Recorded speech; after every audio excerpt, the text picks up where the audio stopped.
ನಮಸ್ಕಾರ ಬಂದವರೇ, ನಾನು ಭೂಮಿ ಮತ್ತು ಭೂಮಾಪನದ ವಿಷಯದ ಬಗ್ಗೆ ತಿಳಿಸ್ತಾ ಇದ್ದೆ.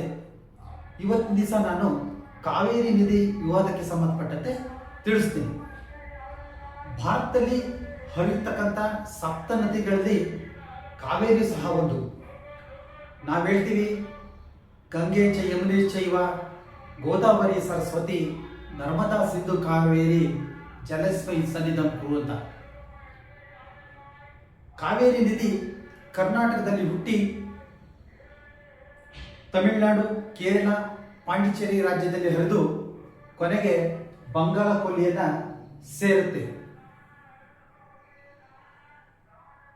ತಮಗೆಲ್ಲ ತಿಳಿದಿರೋ ಹಾಗೆ ಬ್ರಿಟಿಷ್ನರು ಭಾರತಕ್ಕೆ ಬರತಕ್ಕಂಥ ಮುಂಚೆ ಜನಸಂಖ್ಯೆ ಬಹಳ ಕಡಿಮೆ ಇತ್ತು. ಮಳೆಯ ಆಶ್ರಯದಲ್ಲಿ ಬೆಳೆಗಳನ್ನು ಬೆಳೀತಾ ಇದ್ರು. ಕಂದಾಯ ಅಷ್ಟಾಗಿ ಬರ್ತಾ ಇರಲಿಲ್ಲ. ಟಿಪ್ಪು ಸುಲ್ತಾನನ್ನ ಸೋಲಿಸಿದ ನಂತರ ಮೈಸೂರು ಸಂಸ್ಥಾನವನ್ನು ಒಡೆಯರ್ ವಂಶಸ್ಥಗೆ ಆಡಳಿತ ನೀಡಲು ಅನುವು ಮಾಡಿಕೊಡ್ತಾರೆ. ಜನಪರ ಆಡಳಿತ ನೀಡುವಲ್ಲಿ ಹೆಸರುವಾಸಿಯಾಗಿರ್ತಕ್ಕಂಥ ಒಡೆಯರ್ ಕುಟುಂಬ ನೀರಾವರಿಗೆ ಹೆಚ್ಚು ಆದ್ಯತೆಯನ್ನು ನೀಡುತ್ತೆ. ಕಾವೇರಿ ನದಿಗೆ ಅಡ್ಡಲಾಗಿ ಅಣೆಕಟ್ಟು ನಿರ್ಮಾಣ ಮಾಡಬೇಕು ಅಂತ ಮದ್ರಾಸ್ ಸರ್ಕಾರಕ್ಕೆ ಪ್ರಸ್ತಾವನೆ ಸಲ್ಲಿಸುತ್ತದೆ. ಇದಕ್ಕೆ ಸ್ಪಂದಿಸಿದ ಮದ್ರಾಸ್ ಸರ್ಕಾರ 1892ರಲ್ಲಿ ಒಂದು ಒಪ್ಪಂದವನ್ನು ಮಾಡಿಕೊಳ್ಳುತ್ತೆ. ಹಣಕಾಸಿನ ಮುಗ್ಗಟ್ಟಿನಿಂದಾಗಿ ನಿರ್ಮಾಣ ಕಾರ್ಯ ತುಂಬ ವಿಳಂಬವಾಗಿ ಪ್ರಾರಂಭವಾಗುತ್ತೆ. ಈ ಸಮಯದಲ್ಲಿ 1897ರಲ್ಲಿ ಹಿರಿಯೂರು ತಾಲೂಕಿನ ಹತ್ರ ಏಷ್ಯಾದಲ್ಲೇ ಮೊದಲ ಜಲಾಶಯವನ್ನು ನಿರ್ಮಾಣ ಮಾಡ್ತಾರೆ. ಅದೇ ವಾಣಿ ವಿಲಾಸ್ ಸಾಗರ. ಸರ್ ಎಂ ವಿಶ್ವೇಶ್ವರಯ್ಯ ಅವರ ನೇತೃತ್ವದಲ್ಲಿ 1911ರಲ್ಲಿ ಮಂಡ್ಯ ಜಿಲ್ಲೆಯ ಕನ್ನಂಬಾಡಿ ಗ್ರಾಮದಲ್ಲಿ ಅಣೆಕಟ್ಟೆ ಕೆಲಸ ಪ್ರಾರಂಭವಾಗುತ್ತೆ. ಇದೇ ಕೃಷ್ಣರಾಜ ಸಾಗರ.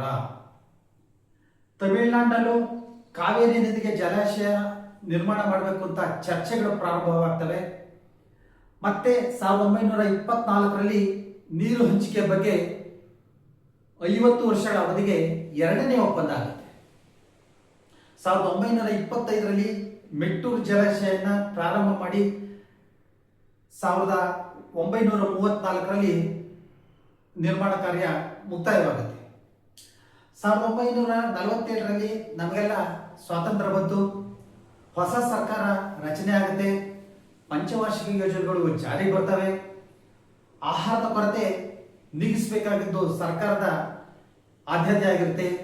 ಇದಕ್ಕಾಗಿ ನೀರಾವರಿಗೆ ಹೆಚ್ಚು ಆದ್ಯತೆಯನ್ನು ನೀಡಲಾಗುತ್ತೆ. ಇದರಂತೆ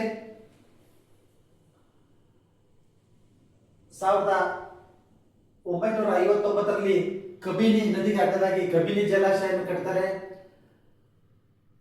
ಕೊಡಗಿನಲ್ಲಿ ಹಾರಂಗಿ ಜಲಾಶಯವನ್ನು 1969ರಲ್ಲಿ ನಿರ್ಮಾಣ ಮಾಡ್ತಾರೆ.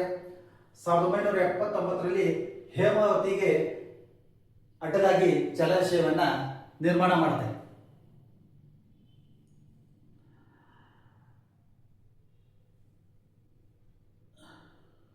1924ರಲ್ಲಿ ಮಾಡಿರ್ತಕ್ಕಂಥ ಒಪ್ಪಂದ 1974ರಲ್ಲಿ ಮುಕ್ತಾಯವಾಗುತ್ತೆ. ಈ ಹೊತ್ತಿಗೆ ಸುಮಾರು 3 ಮಿಲಿಯನ್ ಎಕರೆ ಪ್ರದೇಶವನ್ನು ತಮಿಳುನಾಡು ಸರ್ಕಾರ ನೀರಾವರಿ ಪ್ರದೇಶವನ್ನು ಮಾಡಿರುತ್ತೆ.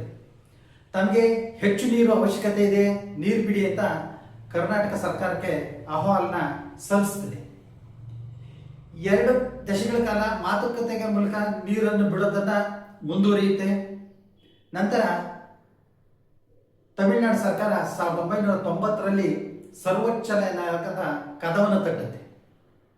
ನಮಗೆ ಹೆಚ್ಚು ನೀರು ಬೇಕು, ಕರ್ನಾಟಕ ಸರ್ಕಾರ ನೀರು ಬಿಡ್ತಾ ಇಲ್ಲ ಅನ್ನೋದು ಅದರ ಅಹವಾಲಾಗಿರುತ್ತೆ. ಆಗ ಸರ್ವೋಚ್ಚ ನ್ಯಾಯಾಲಯ ಕಾವೇರಿ ನೀರು ವಿವಾದ ನ್ಯಾಯಮಂಡಳಿಯನ್ನು ರಚನೆ ಮಾಡುತ್ತೆ. ಇದರ ಉದ್ದೇಶ ನೀರು ಎಷ್ಟು ಹರಿವಿದೆ, ಎಷ್ಟು ಬಿಡುವುದು ಅನ್ನೋದನ್ನ ಅಂದಾಜಿಸಲಿಕ್ಕೆ. ಈ ಸಮಿತಿ ಕಳೆದ 10 ವರ್ಷದಿಂದ ತಮಿಳುನಾಡಿಗೆ ಎಷ್ಟು ನೀರನ್ನು ಬಿಡಲಾಗಿತ್ತು ಅನ್ನೋದ್ರ ಬಗ್ಗೆ ವಿವರಣೆಯನ್ನು ಸಂಗ್ರಹಿಸಿ ಸರ್ವೋಚ್ಚ ನ್ಯಾಯಾಲಯಕ್ಕೆ ವರದಿ ನೀಡಿದೆ. ಈ ವರದಿಯನ್ನು ಅವಲೋಕಿಸಿ 2013ರಲ್ಲಿ ಭಾರತ ಸರ್ಕಾರ ನೀರು ಹಂಚಿಕೆ ಬಗ್ಗೆ ಒಂದು ಘೋಷಣೆ ಮಾಡುತ್ತೆ. ಅದರಂತೆ ತಮಿಳುನಾಡಿಗೆ 419 TMC, ಕರ್ನಾಟಕಕ್ಕೆ 270 TMC, ಕೇರಳಕ್ಕೆ 30 TMC ಮತ್ತು ಪಾಂಡಿಚೇರಿಗೆ 7 TMC ಹಂಚಿಕೆ ಆಗುತ್ತೆ. TMC ಅಂದ್ರೆ ಏನು ಅನ್ನೋದ್ರ ಬಗ್ಗೆ ನಾನು ಕಳೆದ ಸಂಚಿಕೆಯಲ್ಲಿ ಈಗಾಗಲೇ ತಿಳಿಸ್ಕೊಟ್ಟಿದ್ದೀನಿ. TMC ಅಂತಂದ್ರೆ